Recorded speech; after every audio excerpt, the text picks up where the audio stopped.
If you're positive, you better bless this space. If you're negative, you better get up on my face. If you are positive, you better bless this space. If you are negative, you better get up on my face.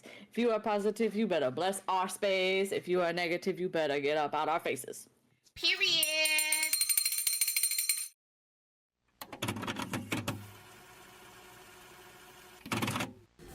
Welcome everybody to Witches and Weebs, where otaku and spirituality come together to create a harmonious community of witches and or weebs. Hi, I'm Zari. I'm Space. And today we will be talking about decoding dreams as led by the lovely Space. Let's have a pillow talk.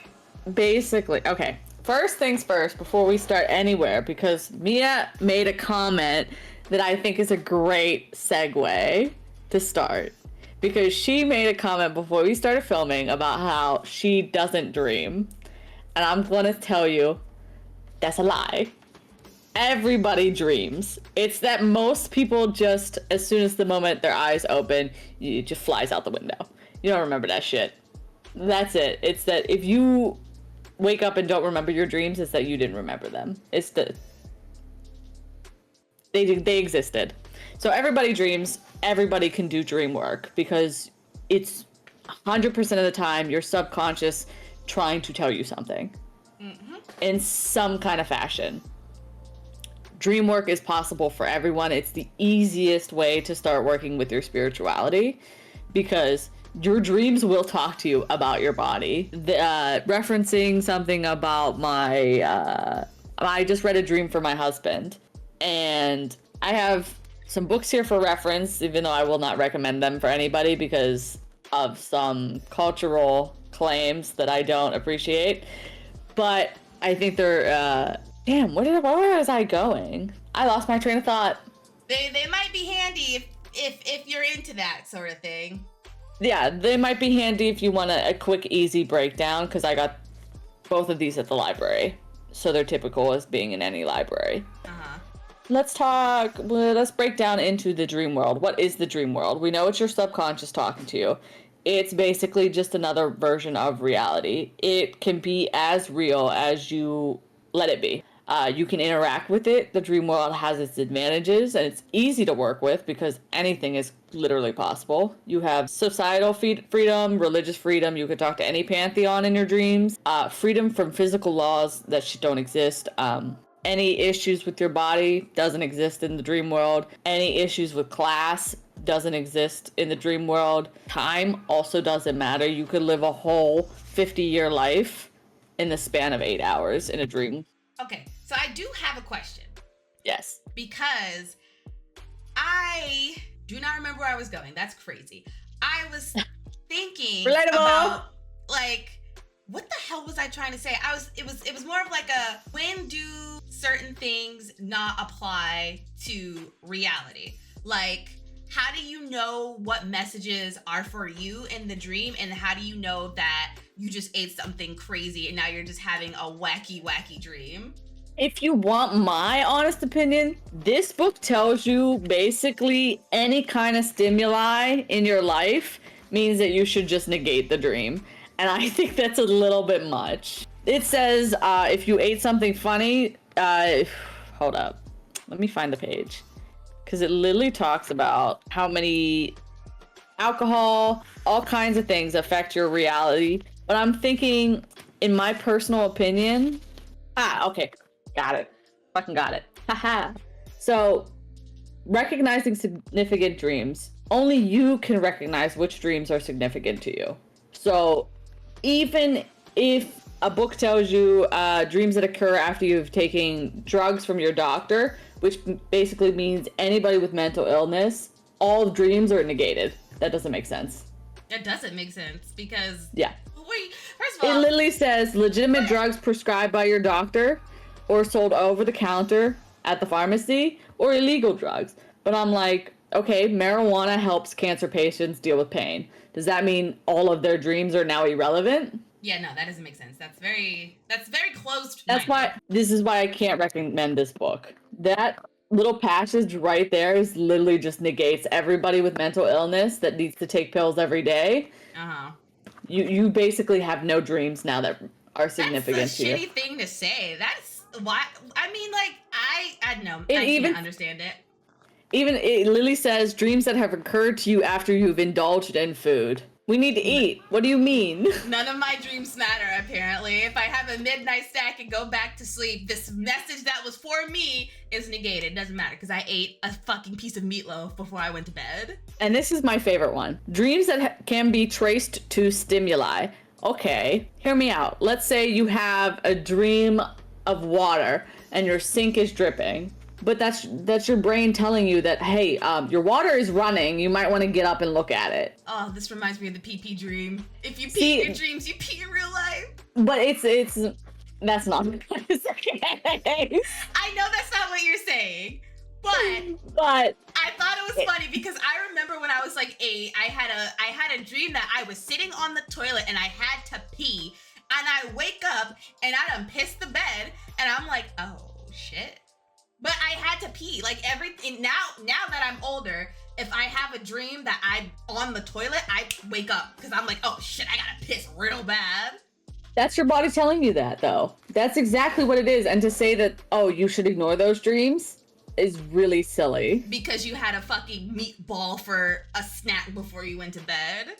Dreams that have been obviously influenced by a book you have read, or a play, or a television show, or a film. Literally any dream that I've ever had ever, now irrelevant. Just because it might be said through the voice and face of Gojo Satoru, it's suddenly irrelevant?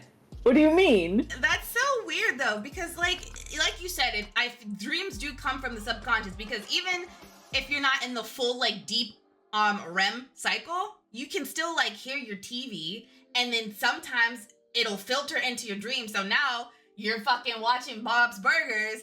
Now you're dreaming about Bob's Burgers because you can hear that on the outside. But the irony of that is you might take whatever is happening in that dream in the form of a Bob's Burgers episode might differently than what you would do is if it was just through your subconscious. Because you can learn things through media the same way you can learn through dreams. So why should we negate any dream that is influenced by media when the media that we watch can influence us? Because it's not what your subconscious is actually trying to tell you. It's just impressionable. Your subconscious uses pieces of every day to tell you things. That's what it does. So you need to put things into your brain for it to do that. Okay, period. So, like I'm saying about how the dreams is your subconscious, and no matter what your dreams might be influenced by, they're trying to tell you something. Even if it's as simple as, hey, you're dreaming of water because your sink is running and your bill's going to be high, so maybe you should get up. Okay. Yeah. Okay. That's actually, it kind of feels like there's a little person there. Just, hey, it's your subconscious here. That is your higher self. That your water's dripping. Go turn that off before you have $1 billion to pay. Yeah, it's like, dude, it's like your dreams are always telling you something, even if it's the most you think it's the most irrelevant thing ever. Or it can be traced by a stimuli. Oh, you were dreaming of music because you had music playing in the background. Duh. But what was that music telling you? Where was that music playing from in the dream? There's things to be had by hearing that music in the dream. Okay, I have another question. Shoot. If you are more in tune and more in touch with your higher self, will your dreams be more clear than someone who's still working up to that point? I think so, yes. Okay.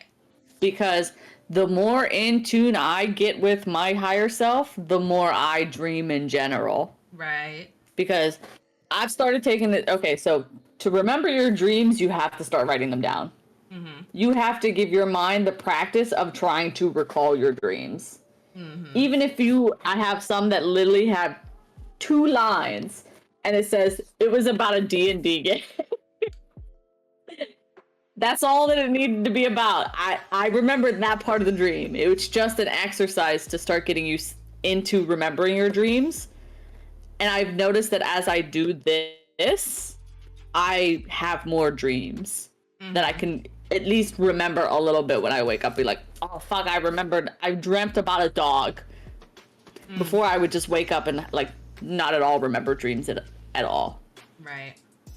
I feel like that's also why kids dream a lot too, because they're still pure, and so they don't have to reattach themselves to their higher self or their subconscious because they haven't lost it yet. They hadn't had it beaten out of them yet, basically. By either. Don't say that. That's so gruesome. It is so gruesome, but I mean, like, by either mentally beaten up or the world is harsh and it beats us up as little kids. Mm-hmm. And especially if you didn't have the right parents or support system growing up. So, yeah, I think that once you're getting more connected into your higher self, you dream more, even in the case of daydreaming more. Well, is it dream more or remember more, since we're always dreaming? Okay. Both. Because we are always dreaming, but like to remember your dreams is basically the problem. Uh-huh. It's there's a border between the subconscious and the conscious, and the dreams never can't cross that. We have to kind of drag them across when we wake up into our conscious selves. Like, come with me. Let me remember you so I can write you down. I have to say, when you're doing a dream journal and starting dream work, first thing in the morning, this has to be the first thing you grab. The more time you spend between waking up and writing in this, the less you are going to remember. There has been days where I remembered a whole dream, and by the time I got to my dream journal, I was only able to write like 2 sentences. So and I was like, I remembered more of this.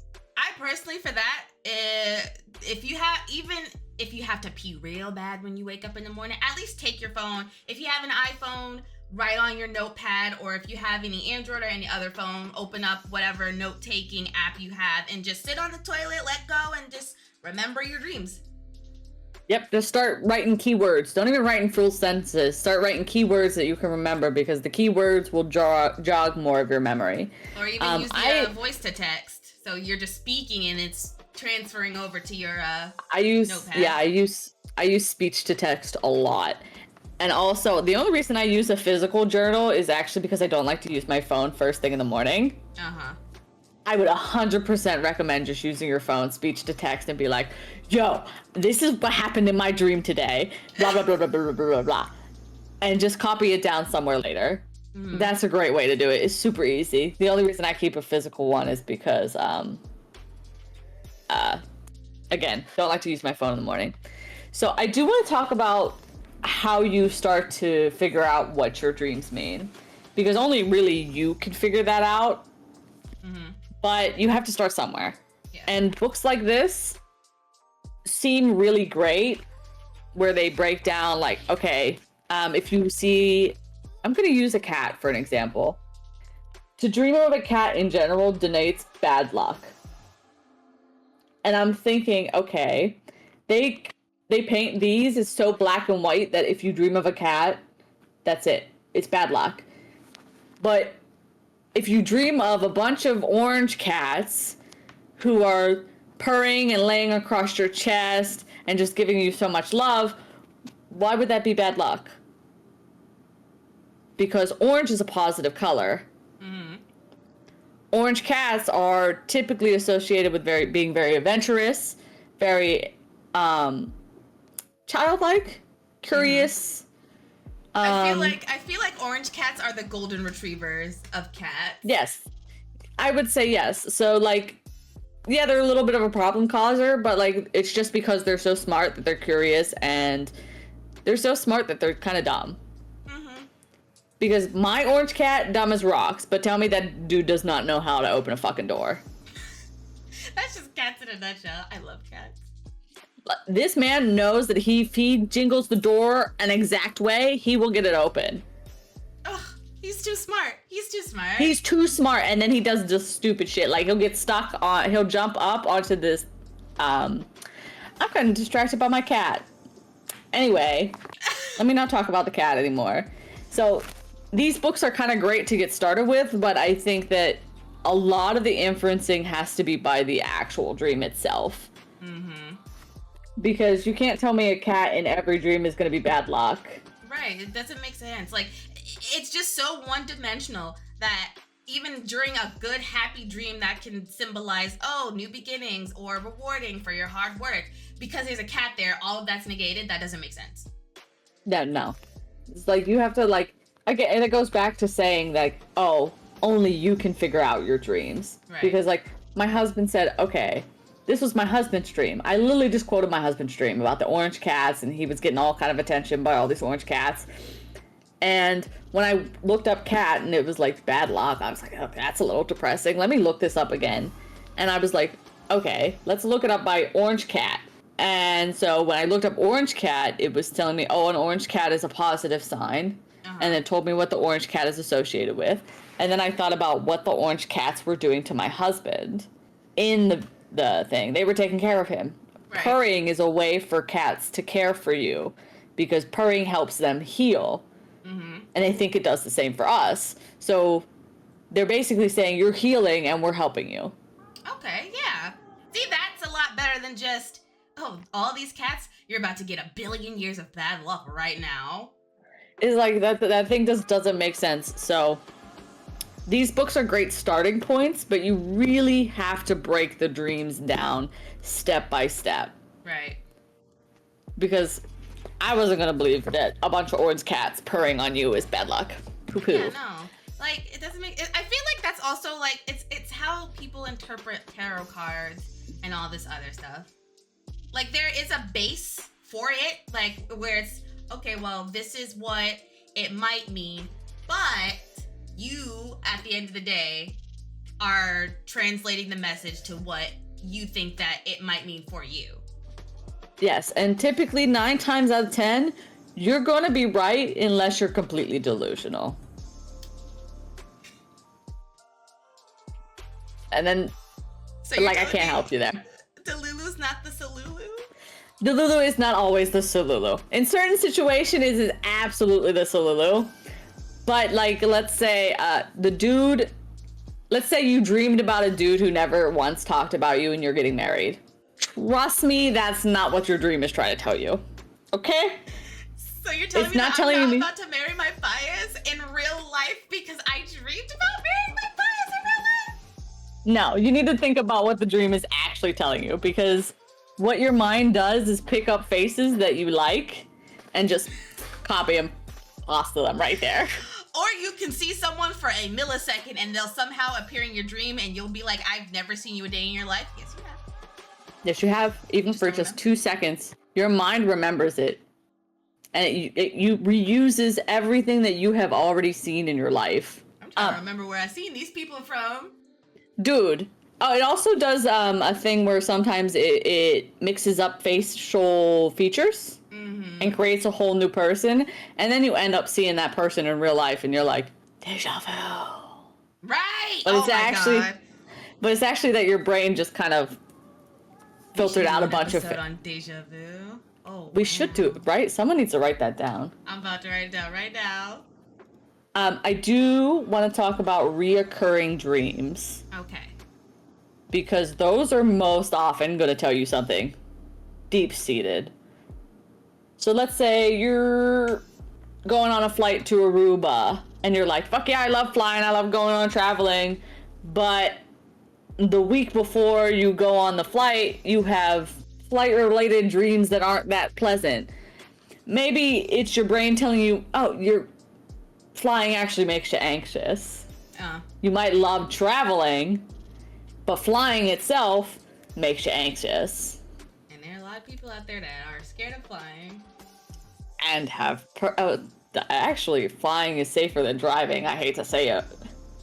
But that's because, okay, let's think about it. Why is flying safer than driving? Because pilots go through many, many hours of training, and Bob can get his driver's license on a weekend. Bob don't need to be in a car on the street. Exactly. Especially in North Carolina, because I heard that in North Carolina, you don't even have to take the road test anymore. You just take the written test, you have your license now. That's what I heard. I don't know if that's true.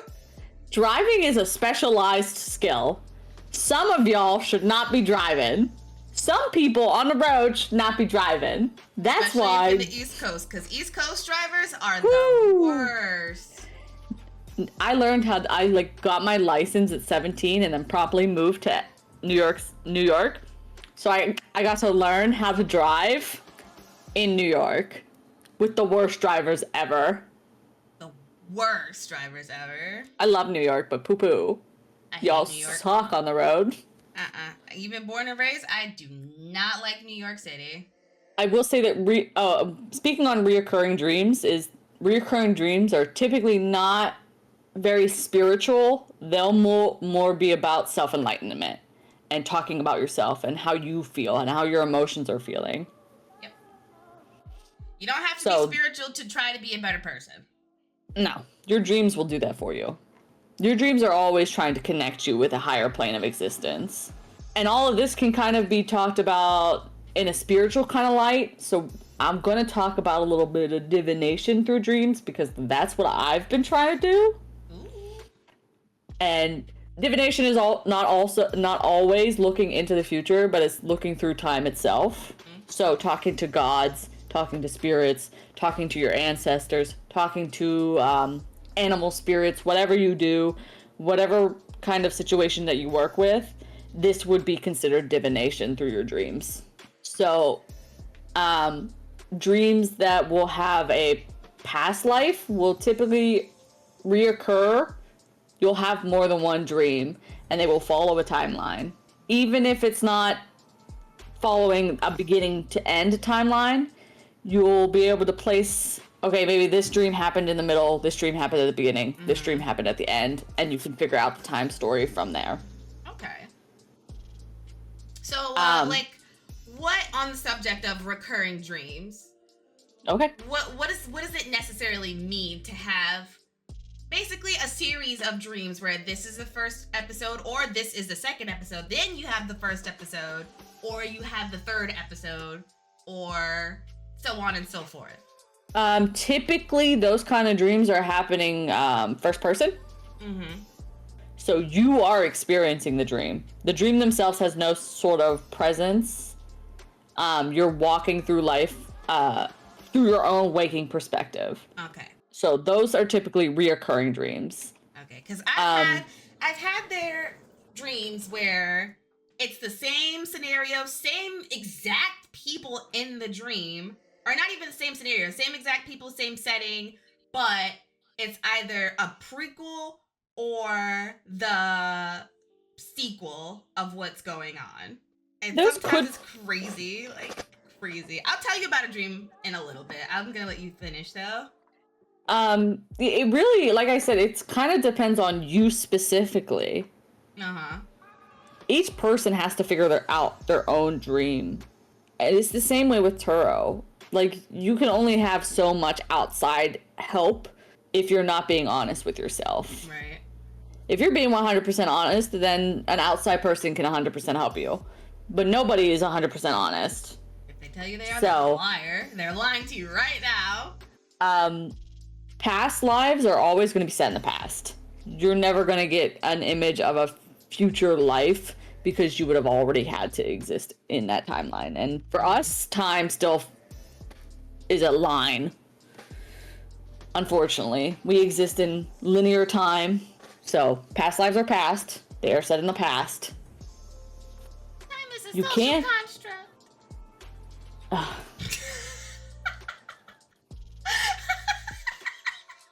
We are in the third dimension. Unfortunately, time is a part of our physics. If we were in the fifth dimension, then yes, time is a social construct. Time is a social construct. But unfortunately, we're in the third dimension. Unfortunately. I would love to be in the fifth dimension and just poke my way through time. This is why we play D&D, because we can do these things. We can do these things, but not for realsies, but for pretensies. If you're dreaming about, like, present moments, you're typically going to dream something about your body, something about, like, what's happening during the day, during that week. Mm-hmm. Something negative about maybe your marriage or family life. Are your dreams talking about your current state of emotions? Let's say you're going on a flight to Aruba and you're anxious about flying and you've been having flight related dreams all week. It's telling you about your mental state. Are your dreams also could be offering you an insight into your problem? Like, okay, you're having flight related dreams and it's showing you getting all this stuff ready for your flight. Maybe that's telling you, oh, maybe you should pre-prep everything to get ready to fly so you're not rushing around the day of. It's giving you that insight into yourself, that maybe this will help you. Okay. And this is why most people will not dream of a future, because not everybody has the skill set to dream of a future. Yeah. Not everybody can predict the future. It's not like in the world of witchcraft, not every magic is for everybody. Yep. Some people can dream of the future and will have dreams that come true, and most people won't. It's like the 1%. So most of the time when you're divination through dreams, you're just basically talking to your pantheons, talking to your gods, I've said gods and pantheons like they aren't the same fucking thing. Talking to your saints, talking to whoever you want. When you want to start remembering these kind of dreams and start divination through your dreams, you always want to set yourself up at the beginning of the night with maybe some kind of ritual, even if it's just a bunch of affirmations like, I will commune with the spirits during my nightly dream tonight, or I'm going to talk with my gods tonight, and I'm going to remember everything that they say, and I'm going to write it in the morning. Get yourself into a practice of speaking out loud what you want to dream about. Okay. So, funny comparison, but it works. So, first comparison was, there was an episode of American Dad where Steve was lucid dreaming, the worst lucid dreaming I've ever seen, but he's a teenage boy, so whatever. But he had an indication that whenever he saw a red ball in his dream, he knew that he was dreaming. So that would essentially trigger the lucid dreaming. I also seen a long time ago when I was like, getting into the whole lucid dreaming, they say you want to keep asking yourself, am I dreaming? Am I dreaming? And you get into, not all day, every day, but like in the habit of sometimes in the day, you like, am I dreaming?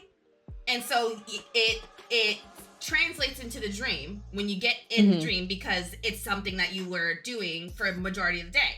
So if you see somebody in your dream and you say, am I dreaming? And they answer you, yeah, you're dreaming. It's not an immediate lucid dreaming trigger, but at that point, you're aware of your dream. So now that you know, it's easier to remember because you are subconsciously aware of your dream. Yes. There's a very interesting topic on that last one, because sometimes that can actually trigger you to just wake up. Because your dreams don't like being called out. I was actually going to tell you, you probably don't want to say that out loud all the time in your dream. Right. Because once your subconscious realizes that it's no longer the subconscious and it's being conscious, it tries to close itself off again. Because it feels like you're gonna kind of, ego is gonna get in the way. It's worried ego is always gonna get in the way. Right. And so your ego sets like a little thin line between your conscious and your subconscious. So when the subconscious comes over, it's like, oh fuck, I gotta worry about the ego getting in the way, because it's basically do not on the pass. line. Do not pass. Thou shalt pass. Thou shalt not pass. But so I lost my train of thought. Yeah, sometimes your dreams can get a little aggressive when you call them out for being dreams. But the idea of thinking for a trigger, like some kind of red ball, as you brought up, is a great way. Like, okay, so I never bring this into my bedroom. If I see this in my bedroom, I know it's a dream. Ooh. It's the constant. And if the constant's not constant, I'm dreaming. Okay, I like that. I never bring my phone or this into my bedroom, and those are my two triggers. That if I see my phone in my bedroom, it's a dream. If I see my hydroflax, it's a dream. Because I always start my dreams in my bedroom for some reason. Like the dreams that talk to me, I will always start them like religiously in my bedroom. Is that your comfort spot? Probably. I can understand if it's a comfort spot. Okay, more questions, because I'm also learning about dream decoding. Never delved into it, so this is all space is driving the car right now. Nightmares. How do you interpret a nightmare, or what triggers a nightmare? Or, because funny enough, when I was younger, I had like, I don't even want to call them nightmares because they weren't scary, but they were just very inconvenient. Like whenever I would fight somebody, my body's like real slow, or I don't hit hard enough, so it's just like or if I'm running away, I'm just running really slow and I'm like, no, or trying to run away from something. But now that I've like, I haven't remembered me having a nightmare since I turned like 13. It sounds like you were getting a lot of nightmares because of hormones and your emotions kind of beginning to get big. Mm-hmm. Because nightmares tend to see, again, it's all very case by case basis, because the spiritual significance of nightmares varies depending on the person and like what's in the nightmare. Because I already mentioned a reoccurring dream that can be taken as a nightmare. The flight, you're going on a flight, those could be nightmares. Yeah. One of them could be the plane crashing. Mm-hmm. So it's telling you, oh, I'm anxious. Those are typically what nightmares are talking about, is you're having big emotions. Uh-huh. There's emotional upheavals in your life, or they might be issuing an alert to you. You've been doing something that you don't really like. Uh-huh. And so your brain is like, hey, stop. I'm gonna make you dream nasty things about it. Yeah, I feel like it's a lot harder when you're a kid because you don't really have that choice. Depending on who is, bringing you up. Some people will try to force a kid to do something that they don't want to do. Not in that kind of way, but it's like, hey, I see that you like to do soccer, but I want you to learn how to play piano, so this is what you're doing now. And the funny part is that kid would have nightmares about playing the piano. Mm-hmm. Because he doesn't really want to. Yeah. But also is that, I forgot where I was gonna go. Fuck, I had a thought and it just went right out the fucking window. Welcome to Witches and Weebs, where we have ADHD. Yeah. Yeah. For fucking real. Like, I think nightmares are a lot. I don't think they're ever really telling the future. I think they're telling you about yourself. Uh-huh. I think they're telling you about your subconscious, telling you about emotional upheavals, stress, because a lot of nightmares are just stress-induced. Mm-hmm. So if you're having nightmares, start finding out what is stressing you out somewhere. Okay. It's a sign of you repressing fears or terrors, because kids get a lot of nightmares because they're in a world that let's talk about a kid being a little adult with amnesia. A kid gonna have a lot of nightmares. Let's talk about how we acknowledge the existence of reincarnation, but still treat children as if they're brand new to the world, and not that they're just reincarnated souls that have forgotten the world. Mm-hmm. And now suddenly, that it all makes sense, because if you were a really short adult and the last thing you remember was being a really big adult and could handle the big world, you'd be real fucking confused. So, you're like, what the fuck happened what happened to me? You're like, what happened to my little stubby fingers? Why I got sausages?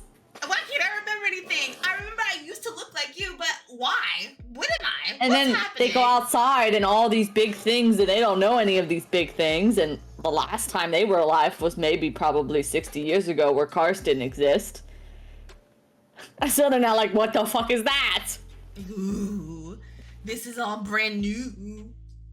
So when you think of it in that way, you kind of understand why people get nightmares. Yep.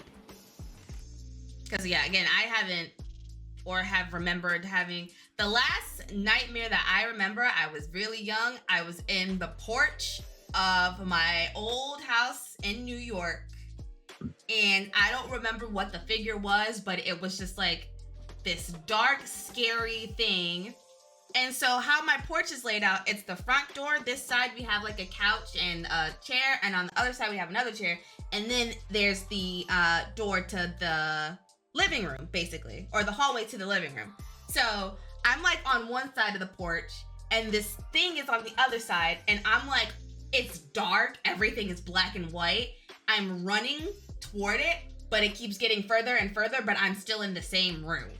And so I'm like running after this thing in slow-mo, and it's just like hee hee hee. And I'm like, no, trying to reach out to it, goes through the door, and I'm still running for an eternity trying to catch up to it. Because I didn't want to be locked in that room. Yeah, that's basically what it's telling you. Oh, I forgot to mention when you do a dream journal, I have a starting page where I write down a lot of affirmations of why I'm doing a dream journal. So I remember all my dreams easily. I awaken to psychic knowledge. I receive knowledge through my sleeping state. I receive psychic knowledge in my sleep. I am in tune with my higher self. I control my dreams and remember them well. And I repeat these every night before I go to bed. Okay, yeah. And then when I write down my dreams, I have a whole little setup that I talk about the date, the time of wake up, because I have a very interesting sleeping schedule. I sleep in like segments. I sleep like an old Victorian lady who goes to bed at 8 a.m., 8 p.m., wakes up at 2 a.m., drinks her tea, does all her morning stuff, and goes back to sleep for 3 more hours. But I always make sure to write down the type of dream, if it's a first-time dream, a reoccurring dream, or a lucid dream. Mm-hmm. The perspective I'm in, whether it's astral, is I'm just watching everybody exist from like above, like I'm a god. Whether I'm experiencing the dream first person or it's third person, and I'm like a narrator. Okay. And I'm like reading like a book. Have you ever had like a first person, third person dream? Where it changes perspectives? No, where you can see yourself in the dream. That would be an astral. Everything that you're doing in first person is also happening third person with this person. That would be an astral dream. Okay, I have those a lot. Yeah, because you're disconnected from your like physical being, but you're still controlling yourself. Okay. So that would be considered an astral dream. I talk about the colors, the themes, like what's going on in the dream, any specific colors that stick out to me, symbols, places, people that I remember, and then I give a very brief rundown and then how the dream made me feel like when I was going through it. Mm-hmm. Granted, some of these are longer than others. Some of them have 2 lines, and some of them have 5 lines. Some of them have a pretty good rundown, actually. So it really depends on the dream whether I remember it or not. But writing them down and thinking of them with all that in mind will help you.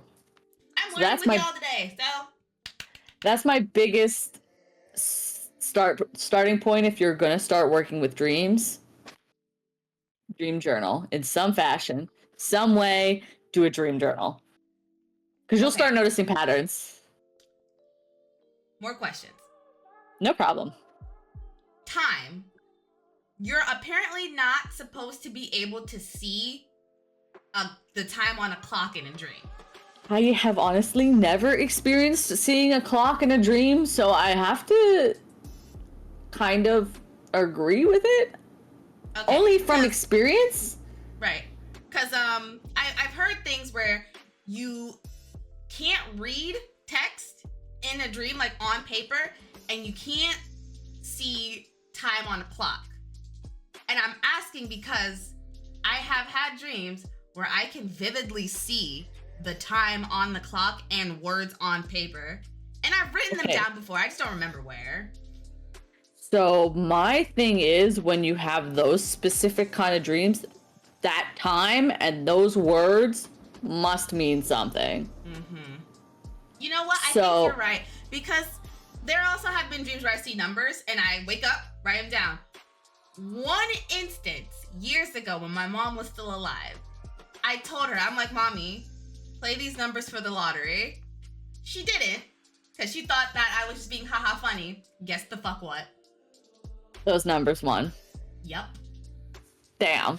And since that day, she always asked me, what numbers do you think I should play? And I was like, I don't know. Like, I always wrote down numbers for her, just so on the off chance that it happens again, she'll win something. But she normally just played my birthday or my siblings' birthdays, and if any of those got numbers, like got in a payout, she'd give it to us. She's like, here, this is from your birthday numbers. I was like, that's cute. But I would say when seeing a clock or seeing words in your dreams, I've never actually seen a clock in my dreams, so maybe I'm really good at being in the present moment. Make sure that you're paying attention to whatever is going on in your present moment of your life. Because seeing time typically means that you need to be very mindful of what's going on in your reality right then. Okay. Because when you see, let's say when you see a clock in a meditation situation, it shows and indicates a need for attention to the passage of time and the importance of being mindful in the present moment. Yeah. So taking that, I would say, is probably the same thing in a dream. Okay. Ironically, never seen a clock in my dreams yet. You might say that now. I was gonna say I say that now, and I'm about to start seeing them everywhere. You're welcome. But I do have to say that I am only about 2 months into my dream working journal, so I'm still learning as well. I still don't know anything. I've only read these 2 books because we are library bitches in here. We go to the library because we don't have the money to buy books, so we are library bitches. I'm a pirate, so we like One Piece. Yeah, see, we just have to say we also like One Piece. Love One Piece. If you understand what we mean by that, RR pirates. Yarhar, fiddly. Okay. We have an episode where I'll link some of that stuff for you. Don't worry. In that dream book, is it like, here's a thing, and this is what the not definitive, take it with a grain of salt, underlying meaning might be? In this one, yes. Okay, because I kind of want to do like a little game where we take things that are seen commonly in dreams and then just, this is what this might mean. Take it with a grain of salt because only really you can. Oh yeah, absolutely. So like, cat. You already said what a cat means, right? Do they have ones for like flowers or trees or dogs? They have. This is 12,000 dreams interpreted. Damn. So they have cement. If you dream of solid cement, your life is solid in the near future. I'm about to start dreaming about some. Oh, can I just say something real quickly, before you continue? Yeah. I'm sorry. I'm like getting thoughts, and they're like, "Oh, no, go ahead." Shit. I have talked enough. Give me some, give me some Mia voice.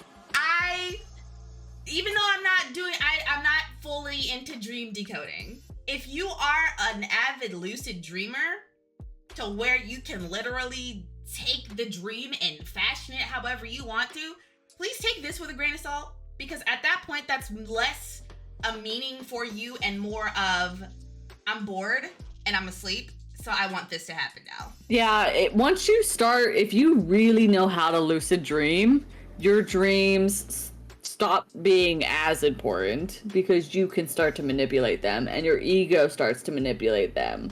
And this is that's why I really is afraid of the ego.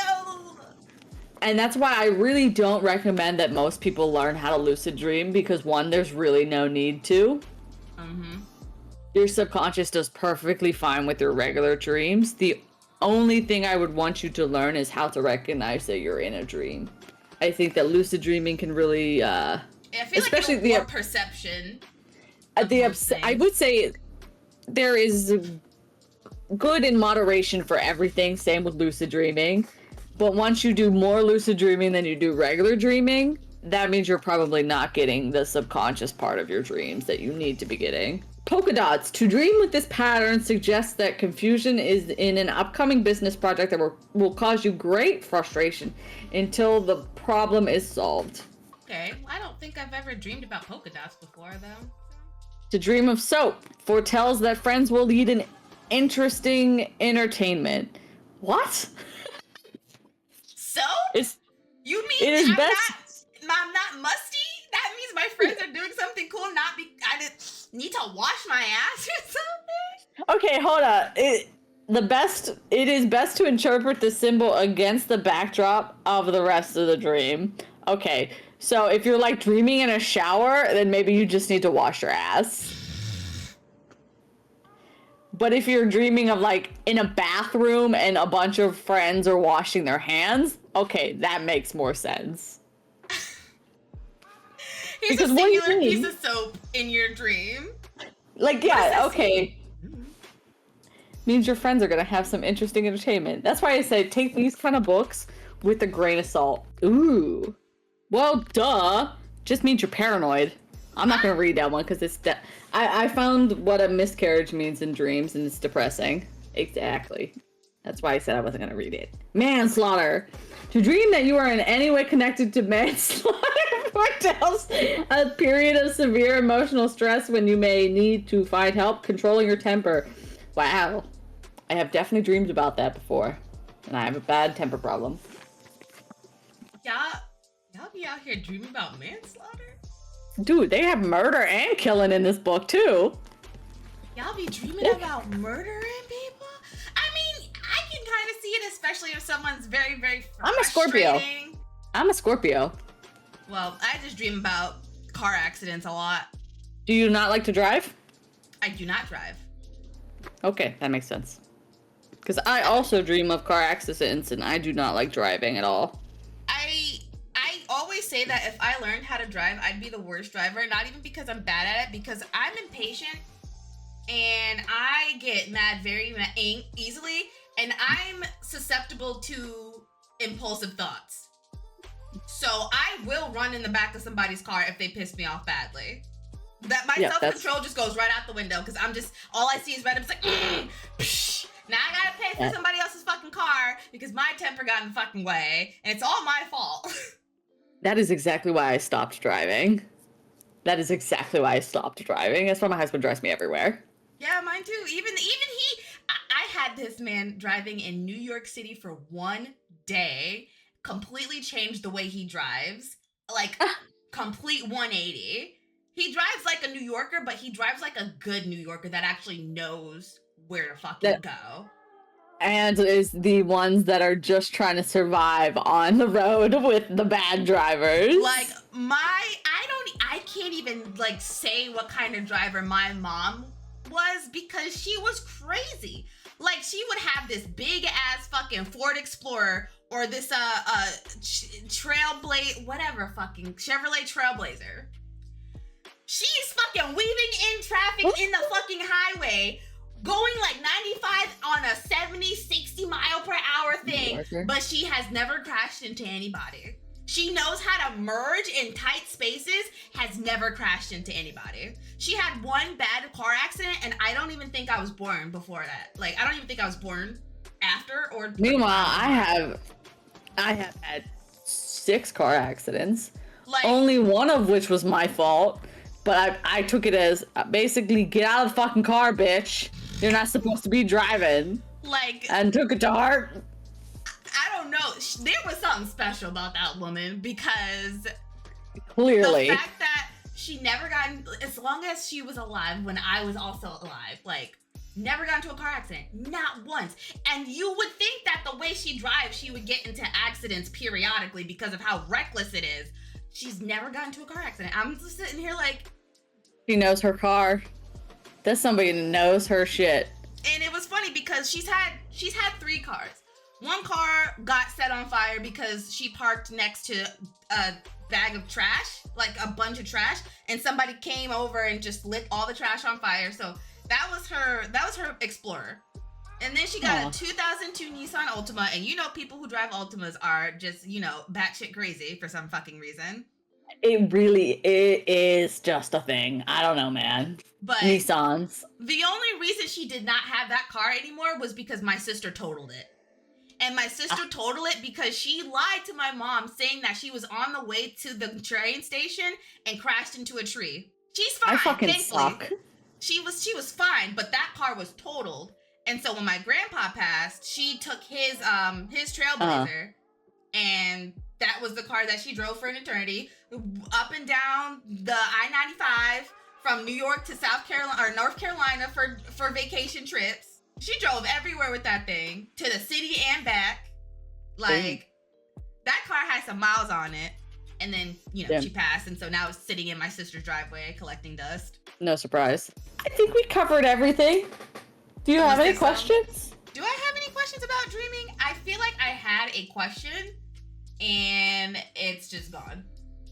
It's okay, because we can do another one when I start getting, like, super really good at dream work. Yeah, these are the early episodes. When we get further into our spiritual journey and our witchy crafty paths and stuff, we're going to be redoing some of these episodes, because at that point, we attained more knowledge for that subject. So, keep a lookout for that. Stay tuned.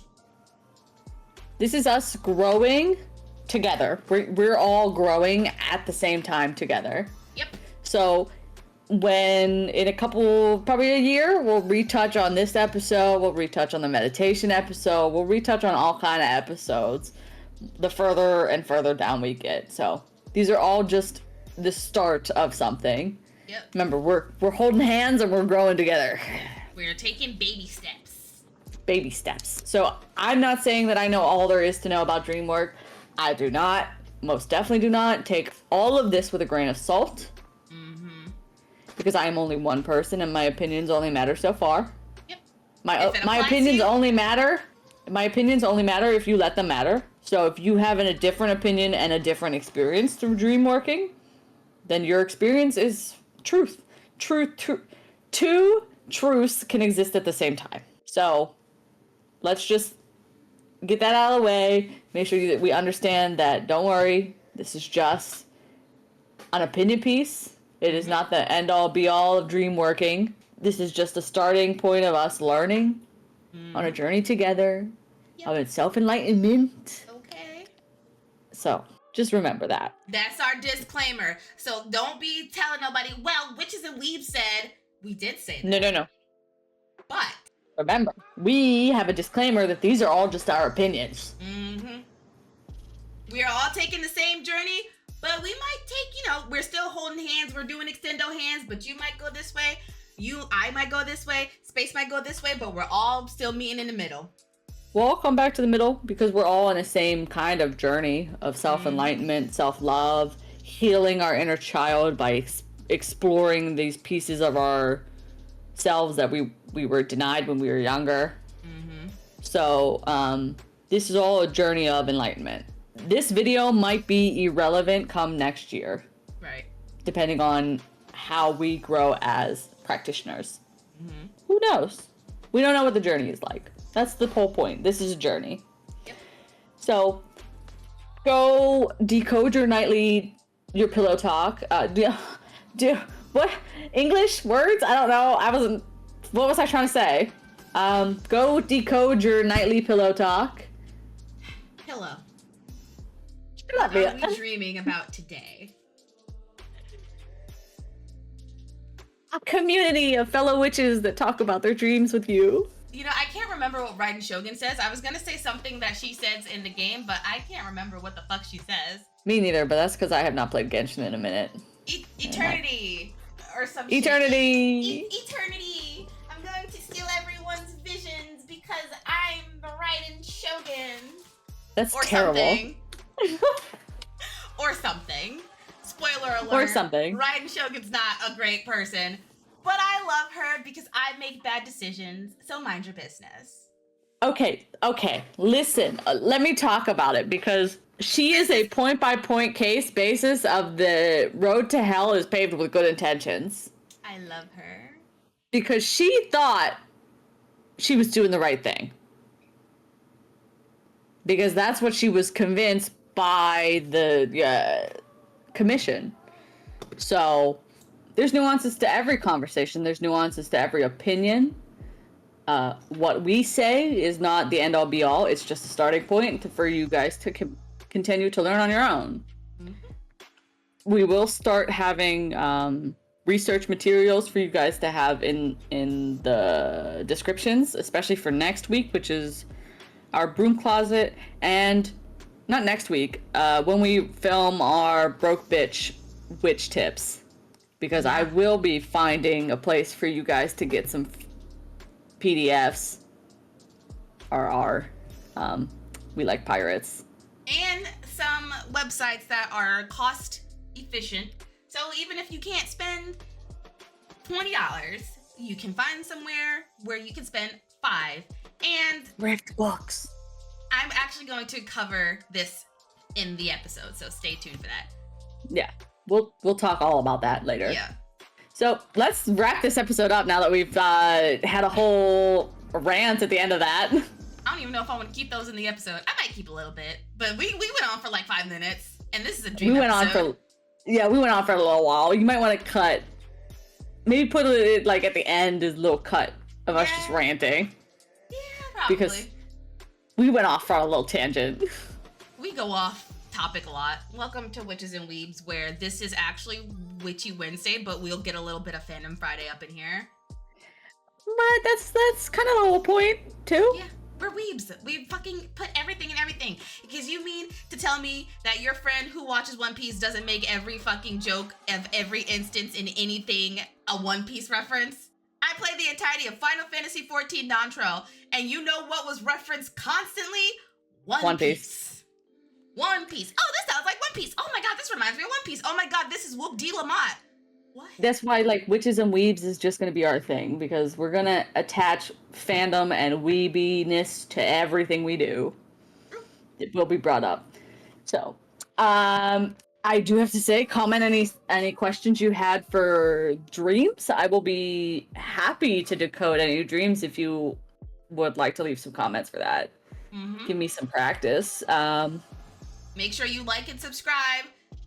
Like we say, every single video. If you are curious about our upcoming content, make sure to subscribe and hit the notification bell. Yeah, and please stay tuned for all of the wonderful content related things that Witches and Weebs will be putting out. Oh, also, check out that we're gonna have shorts too. Oh yeah, we're doing shorts now, because sometimes we don't feel like recording long ass videos. Sometimes we just want to do something 60 seconds. Sometimes people like to appeal to shorter instances of things. So. And there's some things like, for right now, I have the Tarot in 60 seconds series that I'm starting. The first 2 episodes won't have that title, but that's because I just came up with it like maybe 3 hours ago. So, whatever. But we're doing a Tarot series, which is we're gonna run down every major arcana one by one in 60 seconds, and then I'm gonna teach you all the small little details in 60 seconds over the next couple videos. So that's our upcoming content starting. What are you doing? I see a collie. Oh. Hi, collie. Oh, she don't care. She don't. She's eating. But yay! Welcome back to Witches and Weebs. This is our dream episode. Yeah. Let's have a pillow talk. Again, like, subscribe, and stay tuned for our new content. We are starting. We have tons of scheduled content ready to be posted. Actually. Yep. And by the time that you watch this episode, they'll all be published already, and then there's still going to be more coming afterwards. Because we have tons of backstock. Sure Be proud of us. Bye, everybody. Yes, Thanks for joining us. Remember, practice wisely and stay safe. May all of your positive affirmations and manifestations come to fruition. Goodbye, everybody. Goodbye.